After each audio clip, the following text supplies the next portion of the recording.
Bismillahirrahmanirrahim. Welcome to Balance Byte, a series of cost accounting. आज हम question number 4 discuss करेंगे जी।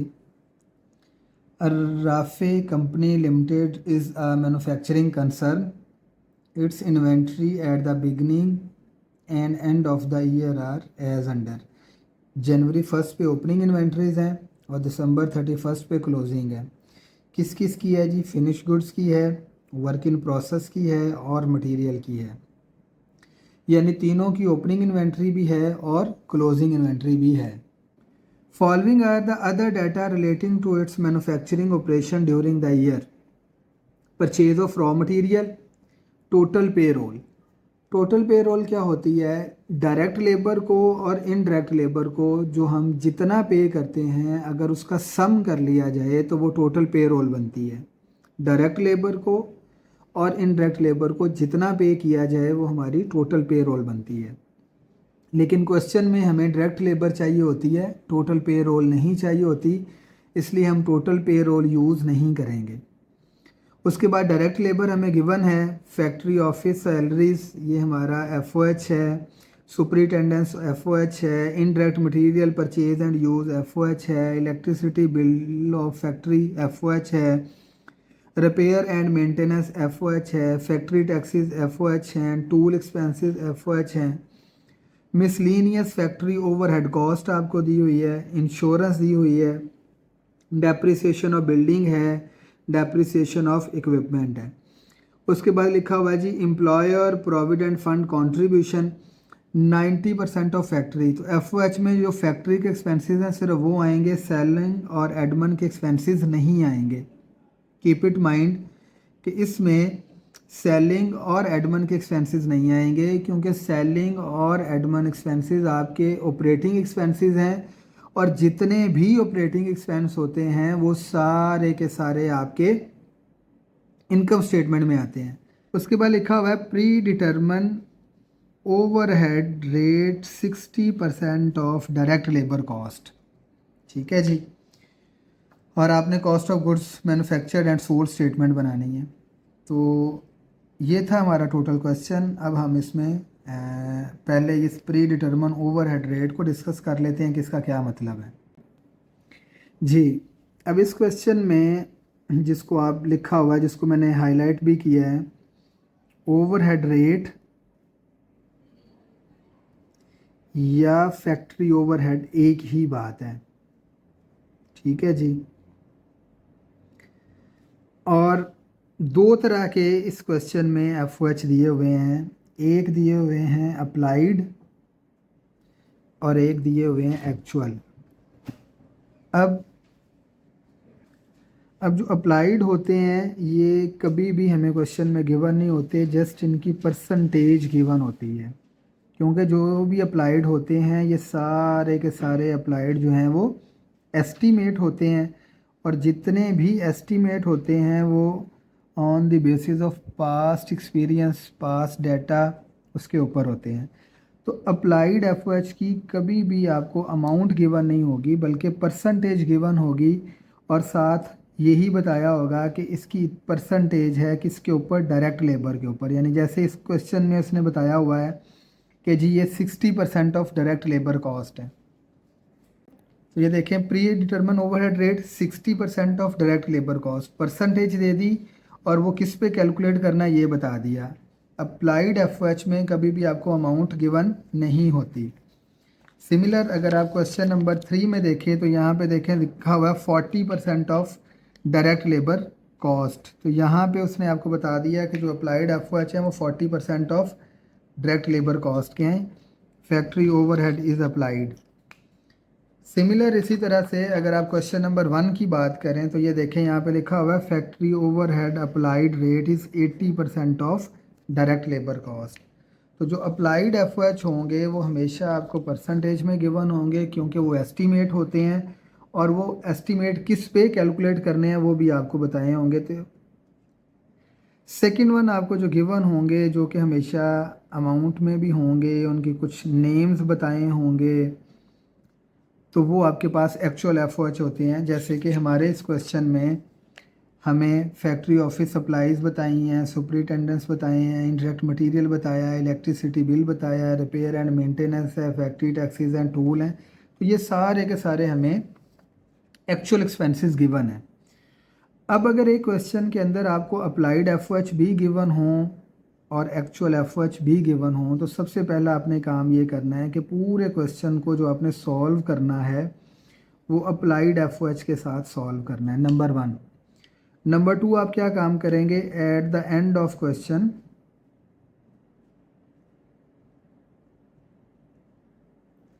आप एक कंपैरिजन करेंगे अप्लाइड का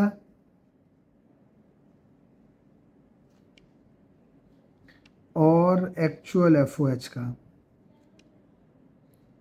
और देन आप कैलकुलेट करेंगे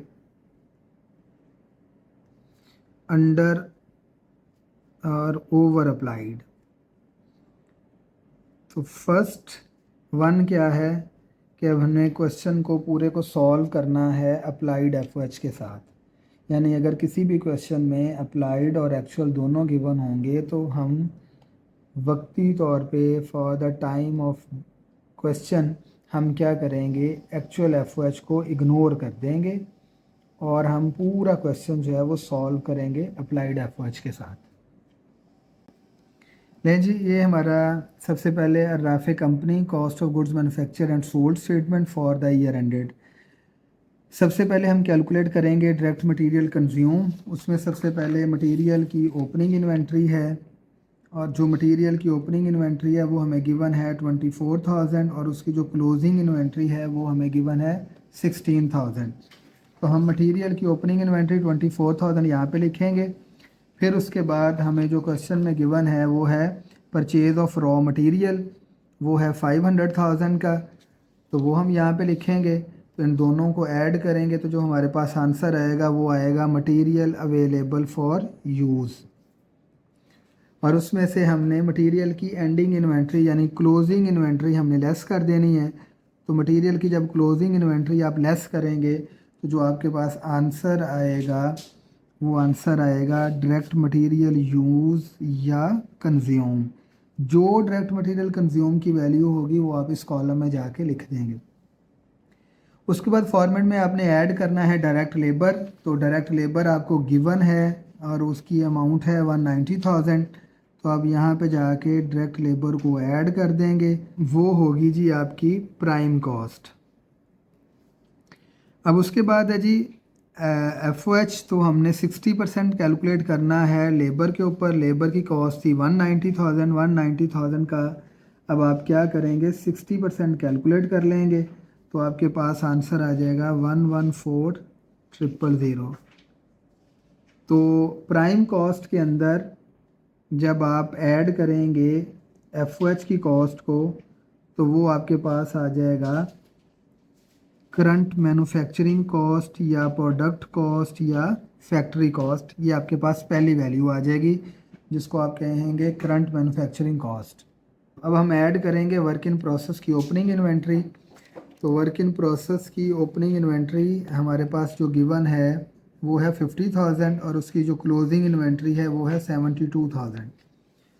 तो हम यहाँ पे वर्क इन प्रोसेस की ओपनिंग इन्वेंट्री ऐड कर देंगे 50,000। तो हमारे पास जो आंसर आ जाएगा वो आ जाएगा 862,000। अब वर्क इन प्रोसेस की क्लोजिंग इन्वेंट्री जो है 72,000 वो हम यहाँ से लेस कर देंगे तो हमारे पास आंसर आ जाएगा 790,000 जो कि कॉस्ट ऑफ गुड्स मैन्युफैक्चर्ड।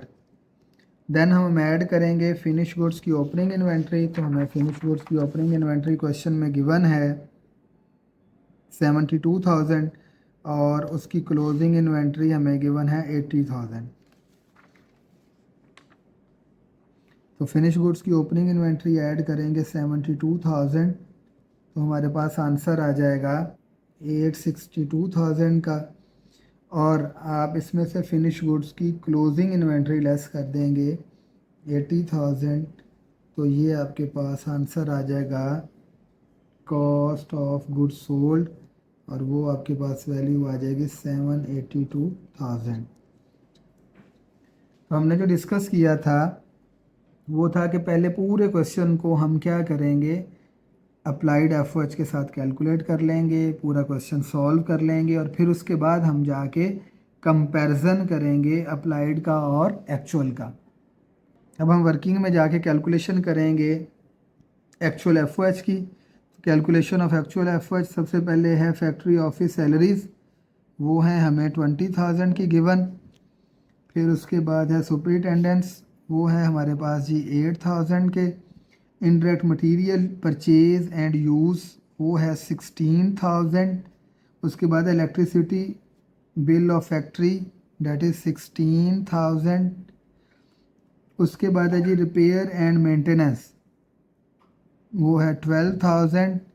उसके बाद है फैक्ट्री टैक्सेस 4,000 के। देन है टूल एक्सपेंसेस 3,000 के। उसके बाद है जी मिसलेनियस फैक्ट्री ओवरहेड 2,800 के। देन है जी हमारे पास इंश्योरेंस 4,000 की और डेप्रिसिएशन ऑफ बिल्डिंग 2,000 और डेप्रिसिएशन ऑफ इक्विपमेंट 4,000 और एम्प्लॉयर प्रोविडेंट फंड का 90% हम लेंगे 28,000 का, तो वो हमारे पास आ जाएगा, क्योंकि फैक्ट्री से रिलेटेड जो है वो सिर्फ 90% था, तो 25,200। तो टोटल एक्चुअल एफ आ गए आपके पास जब आपने इन सब को कैलकुलेट किया तो 117,000। तो मैंने आपको दो रूल बताए थे। फर्स्ट रूल ये था कि आपने पूरा क्वेश्चन जो है वो अप्लाइड के साथ सॉल्व करना है, उसके बाद एक्चुअल को कैलकुलेट करना है और फिर आपने अंडर और ओवर अप्लाइड कैलकुलेट करने हैं। तो अप्लाइड थे आपके पास जो आपने क्वेश्चन में लिखे थे, तो आपके अप्लाइड एफ थे आपके क्वेश्चन में ये 114,000 के। तो अब हम यहाँ पे लिखेंगे अप्लाइड एफ 114,000 और एक्चुअल हैं 117,000 के। तो इसका मतलब ये हुआ कि आपके पास 3,000 आ गया अंडर अप्लाइड फैक्ट्री ओवरहेड। अब अगर अंडर अप्लाइड आया है तो हम ऐड करेंगे और अगर ओवर अप्लाइड आया है तो हम लेस करेंगे। अब इसकी लॉजिक क्या है? लॉजिक ये है कि एक्चुअल एक्सपेंसेस हमारे हुए हैं 117,000, लेकिन जो हमने वहाँ पे लिखे हैं वो 114,000 लिखे हैं। तो इसका मतलब कम लिखे हैं। कितने कम लिखे हैं वो डिफरेंस ले लिया, तो वो 3,000 है। जितने कम लिखे हैं वो वहाँ पे जाके आप ऐड कर देंगे तो वो ठीक हो जाएगा। यानी इसकी एक एग्ज़ाम्पल आप ये भी ले सकते हैं कि आप घर से जब मार्केट गए तो आपका बजट ये था कि 1,14,000 रुपये आपका बजट था, लेकिन आप मार्केट में गए, आपको चीज़ें पसंद आ गई तो आपके टोटल पैसे लग गए 1,17,000। जितना कैश था वो 1,14,000 आप दे आए, बाकी 3,000 आपने क्या किया, क्रेडिट कार्ड के थ्रू पे कर दिया। लेकिन आपने वो पे तो करना था, तो अब आपने कितना ज़्यादा पे किया, आप दोनों का डिफरेंस ले लेंगे 3,000। तो यहाँ पे भी जो आपने अंडर या ओवर अप्लाइड चेक करने हैं वो इस तरह से चेक करने हैं अप्लाइड को देखते हुए। अगर अप्लाइड कम होंगे तो अंडर अप्लाइड आएगा, यानी अगर माइनस में आंसर हो तो अंडर अप्लाइड होगा, और अगर प्लस में आंसर हो तो ओवर अप्लाइड होगा। अगर अंडर अप्लाइड होगा तो हमेशा ऐड करेंगे और अगर ओवर अप्लाइड होगा तो हमेशा माइनस करेंगे। और लॉजिक क्या है कि एक्चुअली हमें एक्सपेंसेस लिखने चाहिए थे 117,000 के, हमने लिखे हैं 114,000 के। हम जितने आपने कम लिखे हैं वो वहाँ पे जाके आप ऐड कर दें। तो अब हम यहाँ पे जाके लिखेंगे add under applied factory overhead. तो वो 3,000 के जब आप जाके ऐड करेंगे तो आपके पास 785,000 आंसर आ जाएगा, जिसको आप लिखेंगे cost of goods sold at actual. अब जाके आपका क्वेश्चन कंप्लीट हुआ है और ठीक हुआ है। अगर आपको अंडर और ओवर के कॉन्सेप्ट में किसी किस्म की कोई कन्फ्यूजन हो तो कमेंट सेक्शन में जाके आप दोबारा मैसेज करके पूछ सकते हैं। Thank you so much.